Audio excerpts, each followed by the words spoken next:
Time we left off talking about cells and tissues. Okay, let's settle down.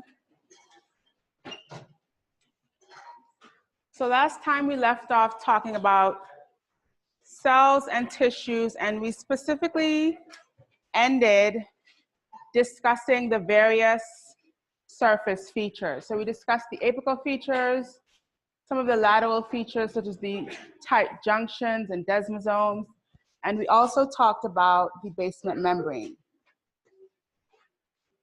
Now we're going to pick up by talking about granular epithelium.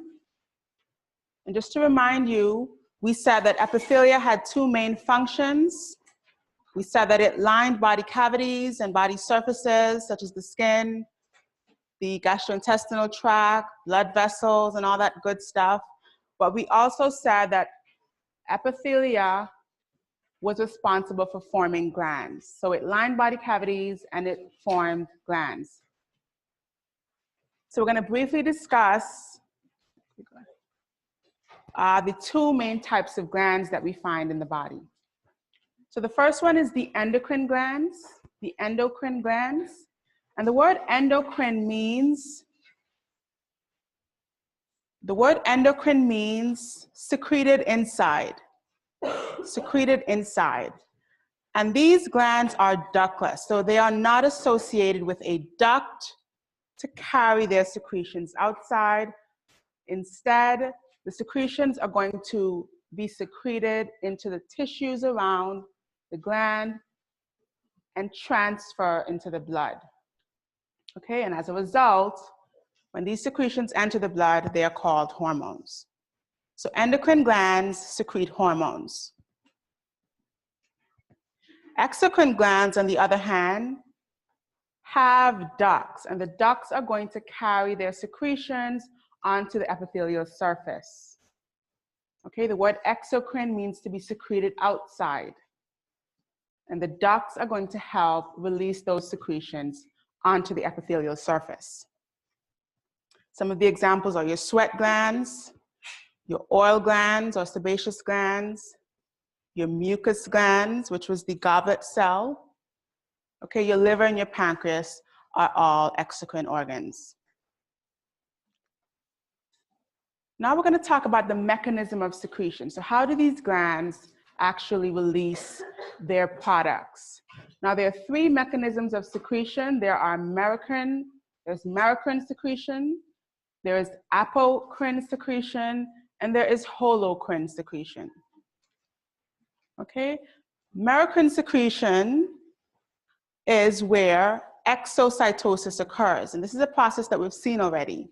And exocytosis means that within the cell, there are some vesicles that contain the secretions, and those are going to be released out onto the surface. Okay? An example of this is your salivary glands. Then there is apocrine secretion. And in this type of secretion, so let's actually move along here where we can see this. So this was merocrine, right? Just exocytosis. The cell was preserved. It was kept intact. All it did was release those vesicles with the contents. Apocrine secretion is a little different. Okay, the apical part of the cell is going to rupture or lyse and release those secretory products. Okay, so we lose the integrity of the apical part of the cell, but that is regenerated. So this is like a cycle. Okay, the apical part is regenerated again. Those secretory products are packaged in vesicles again, and then that is lysed or ruptured one more time in a continuous process to release those secretions. So this is an apocrine style of secretion. And then the last mechanism here was holocrine secretion. And in holocrine secretion, the entire cell is going to rupture or lyse and release those products. So we have several layers of cells. At the bottom, we have stem cells, and those are continually dividing to regenerate new cells. When those cells are regenerated and they migrate to the apical layer, the entire cell is ruptured. And the rupturing of that entire cell is what releases those glandular secretions. Okay. Now the names can help you a little bit here. Holo means the entire thing. So that's exactly what's ruptured. The entire cell lyses or bursts to release its secretions. In apocrine secretion, just the apical part of the cell ruptures, and apo means on top.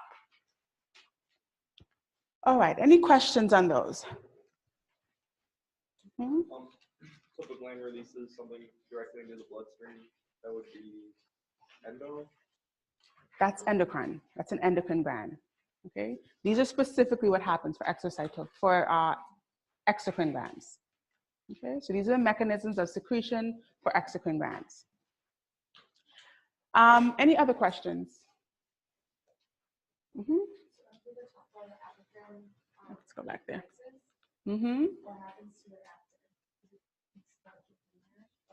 It just continues to regenerate. So the cell loses that apical part, but it still maintains the rest of the base of. Right, so when we talk about the holocrine, there are more than one cells here. So just these cells would rupture off. These would remain. And as they get to the top, they will rupture off again. Okay, but the entire cell is ruptured, whereas in apocrine, just the apical part of the cell is ruptured. The basal part of the cell maintains intact.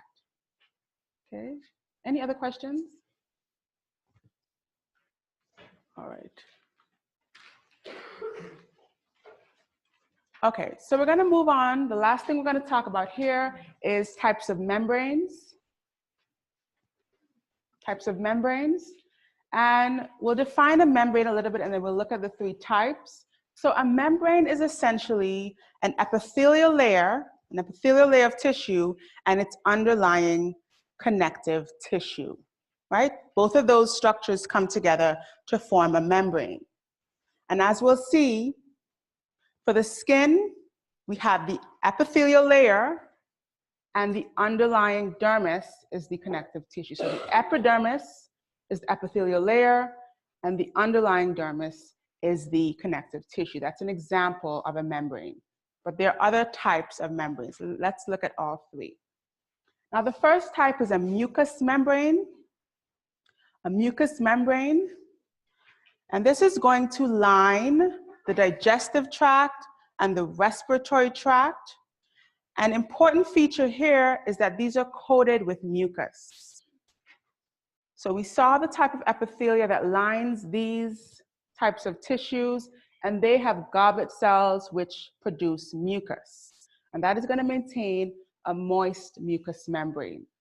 So mucus is a unique feature of mucous glands, of mucous membranes, I'm sorry. Another important feature here is that they usually have a connection to the exterior body. So your oral cavity is going to connect to your exterior body. Your nasal cavity is a mucous membrane. Okay? The second type of membrane here is the serous membrane. The serous membrane. And this is going to line the pleural cavity, so the lungs, the pericardial cavity, so the heart, and then the peritoneal cavity. So that's the area around your gastrointestinal organs. And serous membranes are very thin. Okay, so they're made of simple squamous epithelium, and it's a double-walled membrane. So there are two very thin walls that come in contact with each other, and in between those thin walls is a substance called a transudate, a slippery substance, and that is going to reduce the friction when these organs move. So when our lungs, right, move in and out with respiration, that membrane lines the lungs to help reduce some of that friction with the movement. And in between those two layers is that slippery fluid called a transudate. And lastly, there were cutaneous membranes, and these are the only dry membranes. Okay, they're thick, waterproof, and they're going to form the external skin. And just to point out here, this membrane has the epidermis, which is the epithelial layer, and the dermis, which is the underlying connective tissue. The cutaneous membrane is your only dry membrane, and it has your two layers, your epidermis and your dermis. Any questions? So this image sort of highlights those three membranes. This is your mucous membrane lining your gastrointestinal tract, lining your lungs, lining your oral cavity and your nasal cavity. Then we have the serous membrane, right? This double-walled membrane. So there are two walls here that are very thin and very closely adhered to each other. But in between those two walls is a slippery substance, a transudate, and that is going to prevent friction when these organs move. They're found around the lungs, around the heart, and around the gastrointestinal organs. Questions? And lastly, your cutaneous membrane, which is your skin.